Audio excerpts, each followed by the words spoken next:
Thank you, sir. Let me start immediately. Since the outbreak of COVID-19 pandemic, we have seen various responses by different groups and classes. One of the interesting responses is the Christian eschatology among conservative Christian groups.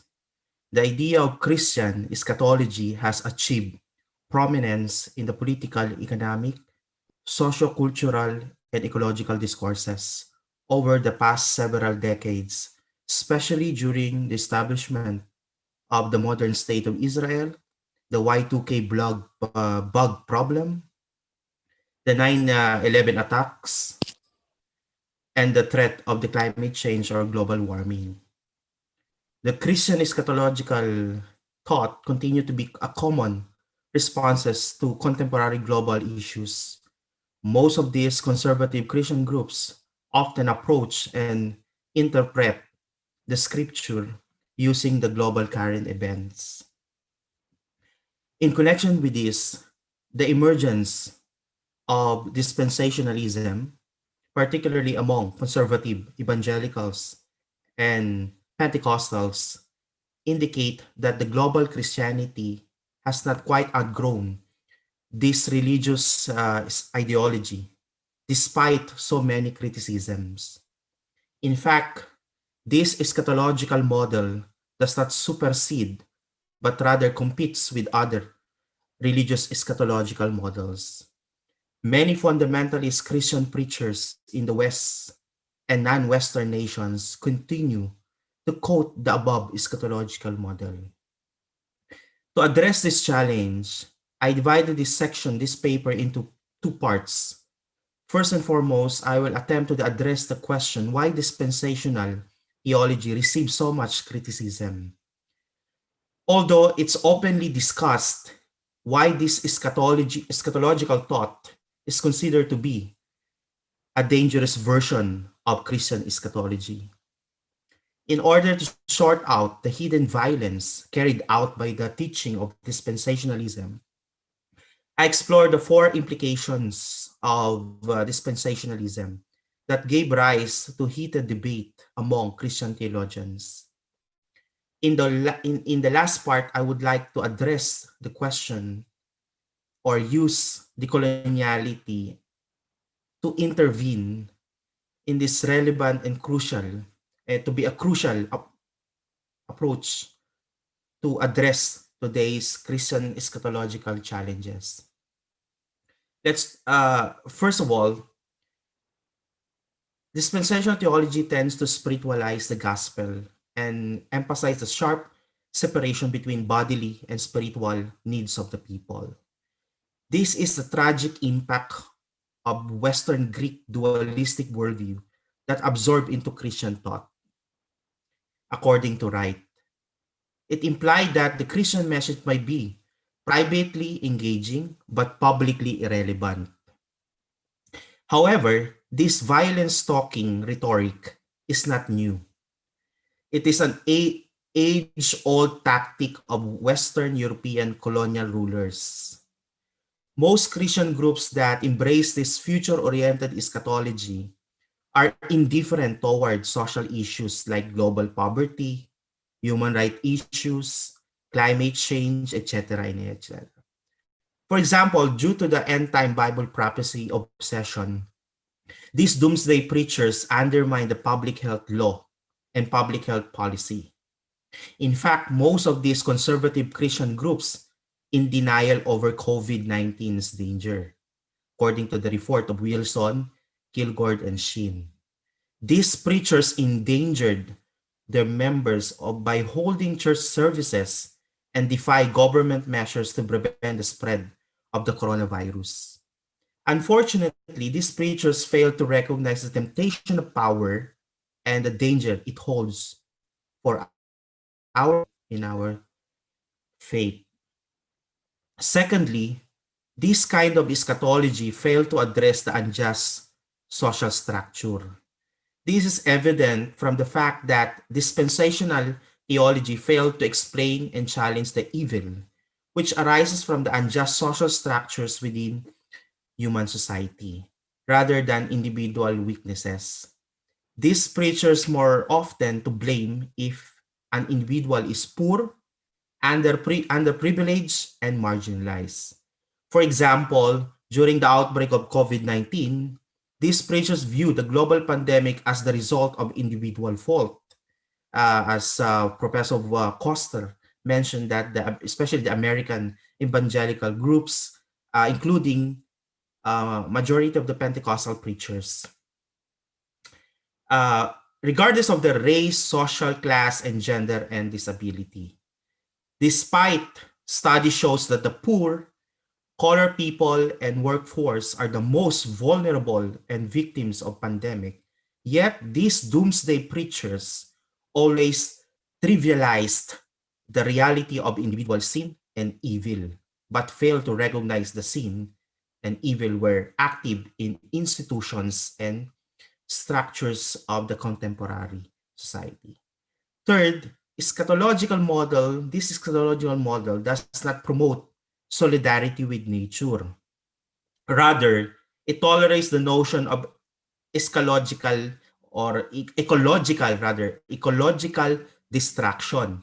In 2015, one case study shows that the Christian groups are the least engaged with climate change issues compared with Buddhists in the US and Australia based on the study of Morrison, Duncan, and Parton. The study shows that one of the skeptical groups, aside from that, about climate change issues mostly consists of conservative Christian groups.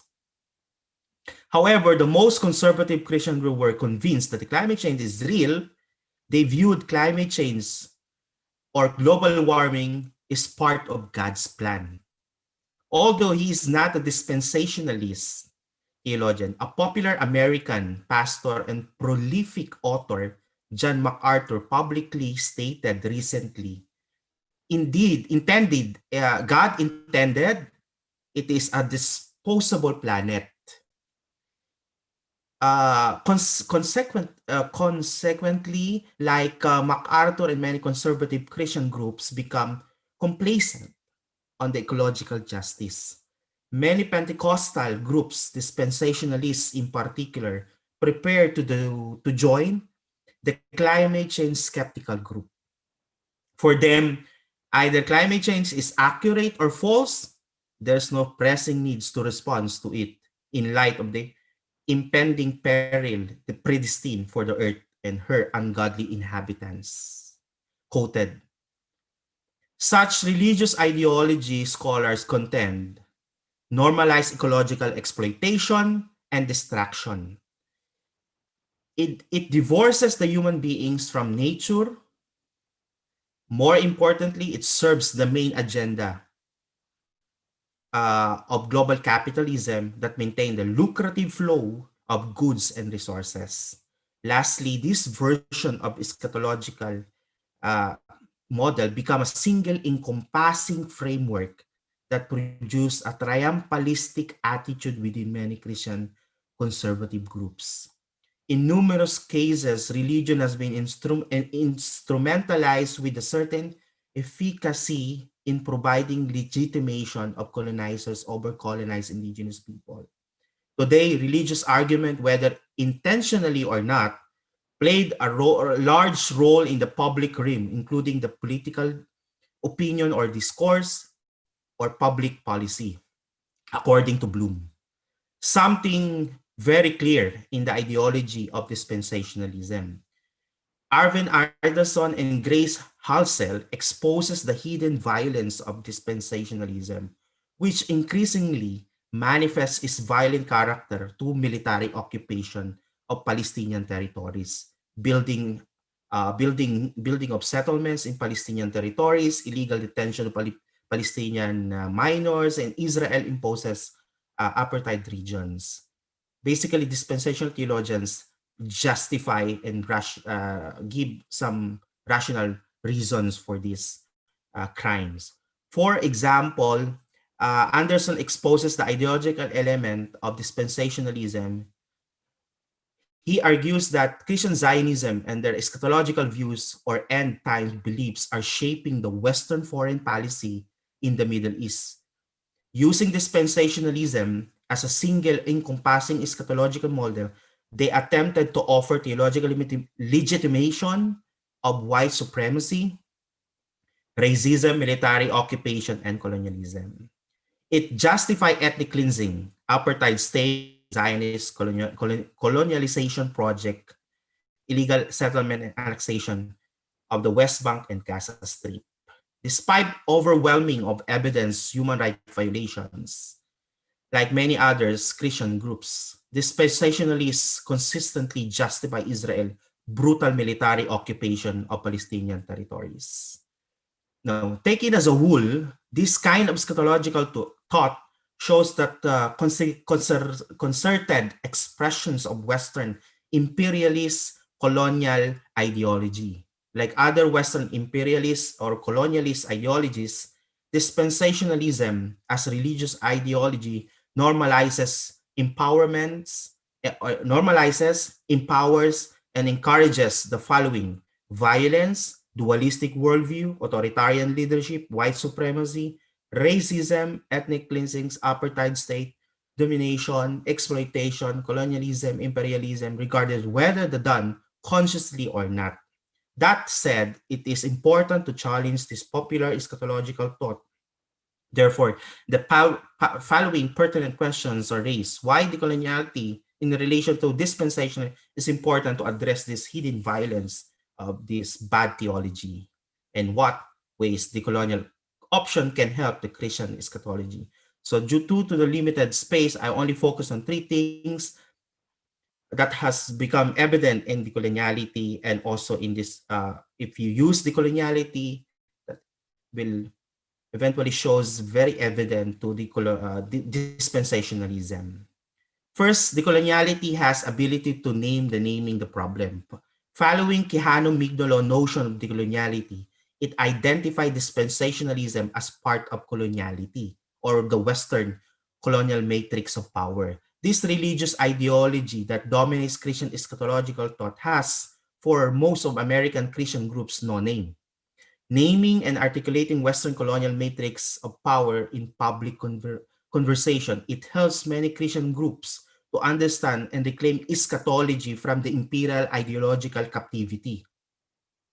Ultimately, it is possible to contest and dismantle this imperial ideological captivity of Christian eschatology when they are exposed as a social construct by a particular group rather than the expressions of natural facts. Second, decoloniality as an epistemic disobedience or delinking from the Western canon of knowledge eventually creates a space that value non-Western worldview, chiefly the indigenous worldviews, quoting Walter Mignolo. Being sources of knowledge or epistemology, decoloniality is concerned how and where is knowledge produced, moving away from the polarities, for example, body, soul, religious, secular, communist, capitalism, traditional modernity. Decoloniality view reality as a whole, integral, intersectional. Hence, decoloniality sees intersections of knowledge production, religious worldview, human sexuality, ecological issues, and political, economic problems. Now, decoloniality questions geopolitics of knowledge production, which has been internalized as universal, absolute truth, with important implication for pursuing epistemic justice. Epistemic justice exposes the misrepresentation of knowledge system or worldview. For example, Western scholars viewed indigenous worldviews as pagan, primitive, backward, and disposable, while Western knowledge as scientific, logical, rational, and universal. However, the colonial thinkers contend that indigenous worldview and epistemologies are holistic, integral, relational, complex, which affirms that human being is fundamentally part of ecological system. In short, decoloniality offers understanding of interrelation between self. Nature is basically an understanding of our own self. Lastly, decoloniality refuses the depoliticization and misframing of social concerns. Like other decolonial thinkers, Mignolo contend that decoloniality is both political and epistemic project. Critics argue that depoliticization of social concern concerns like, for example, COVID-19 is very problematic and worrisome today. For instance, many Western academic, theological, and religious discourses have no political and economic connections. They like to celebrate interfaith dialogue with without tackling the socio-political context, the materiality of that issue. Consequently, Christian theology, religious study have no other social impact. For example, policy-making process, peace building, and political economic issues, including public health issues. That is, they have simply been omitted from the Western discourse within the colonial matrix of power. So global poverty, neoliberal ideology, white supremacy, etc., remain unquestioned until today. In conclusion, sorry. So in conclusion, uh, Christian eschatological thought is not exempted from the logic of Western imperial ideological captivity. As pointed out above, the Western colonial matrix of power is embedded in the popular Christian eschatological thought or dispensationalism. Due to some weaknesses of biblical, theological, and sociological imagination, most of Christian groups have been easily succumbed to literalist interpretation of eschatology. For example, during and after the outbreak of COVID-19, mass hysteria episode and apocalyptic anxiety manifested spread around the world. Instead of taking rational approach, it is easier to diss most people, especially conservative Christians, to imagine the end of the world. As Slavoj Žižek and Frederick Jameson described, the basic thought is that it's easier to imagine the end of the world than the end of capitalism. Moreover, the mass hysteria and apocalyptic anxiety are being used as a weapon of the dispensationalist preachers that paralyze the people to engage the public issues. These preachers actually understand the power of emotion and apocalyptic imagination, while such conservative Christian groups are often portrayed as a marginal extremists. The eschatological thought they espouse have been influenced the mainstream Western politics, for example, the geopolitics in the Middle East, far more than critics realize. That said, decolonizing eschatology is a crucial task. What we need now, a new framework that is independent to the Western colonial matrix of power, especially in the response of post-COVID era. This process is complementary epistemic reconstitution requires Christian citizens to develop an attitude of acceptance toward religious pluralism. Epistemic justice requires conservative Christian groups to engage their attitude to other religious groups, thus decolonizing the Christian eschatological thought. In the process, it become more attentive, sensitive, and responsive to the global socio-economic political crisis, more importantly, providing a path to reconstruct a post-19 COVID-19 society. Thank you very much.